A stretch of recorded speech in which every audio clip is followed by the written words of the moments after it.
tell you that, it's corporations and businesses that create jobs. You know, that old theory, trickle-down economics. That has been tried. That has failed. It has failed rather spectacularly. All right, there she is, and joining us now to give his reaction to that and much, much more is Reince Priebus, chairman of the RNC, the Republican National Committee. Hello, Mr. Chairman.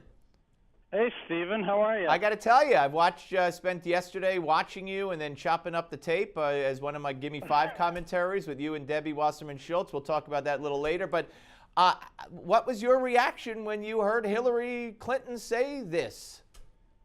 Well, first of all, I think she's trying too hard, and she's not really good at this stuff. And it sounds, well, what do I know? I'm, a guy named Reince Priebus here from the middle of Wisconsin. But I got to tell you, I think that she is bordering on becoming, sort of a caricature of someone that from on the outside looking in. I mean, if you look at what she's trying to emulate, she's trying to be Elizabeth Warren.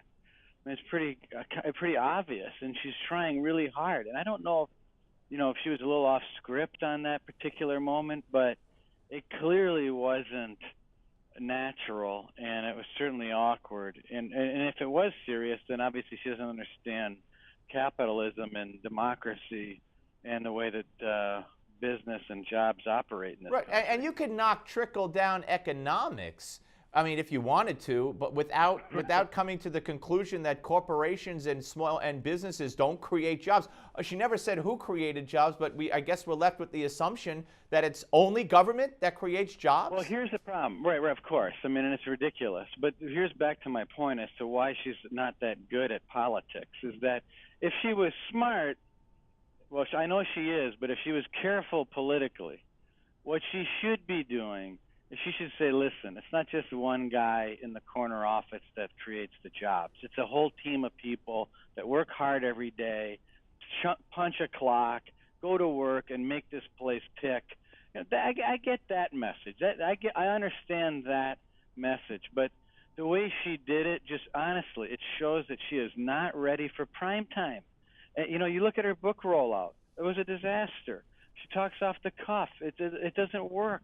She makes one mistake after the next. This is why I'm telling people, look, Stephen, if it was your job or any one of your listeners, you put yourself in my shoes, and your job was you need to raise a lot of money, you need to recruit a lot of volunteers, and you need to unify the Republican Party. And you know that there's a lot of opinion within our party. If those were your jobs, you'd want nothing more than Hillary Clinton to be the nominee of the Democrat Party. I'm telling you. It's not just something that I say to kind of make people chuckle or, it is the truth. And there'd be no one you would want more to run against than Hillary Clinton. And on top of it, she's not really good at politics. Wow, that's very interesting. Now, let me ask you this question. Do you think that Elizabeth Warren at this point, she keeps opening that door, closing it, and then opening it a little bit. Do you think that she will, especially, I've heard some speculation that if there's a big Republican victory next week, then the parties usually go back to, after they get slaughtered in a midterm, they go back to their hardcore base, and the hardcore base is left, and that would present a problem for Hillary, would it not? I think so. I mean, I think people say, "Oh no, Elizabeth Warren's not going to run. No one's going to run against Hillary Clinton." I'm certain O'Malley's looking at it. I think Cuomo's probably looking at it. He's had a rough month.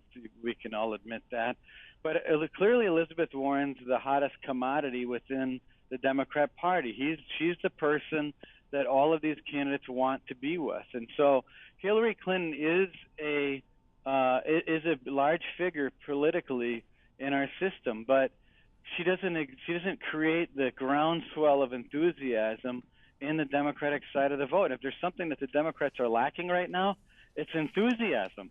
So when you look at all these polls and you see, oh well, it's close here, it's close there, it's only close as much as to whether or not the people that are reflected in those polls are excited about getting Well, out and voting. that's in what I want to 8 talk days. about in part two. Stay where you are. We're coming back with more from the RNC chairman.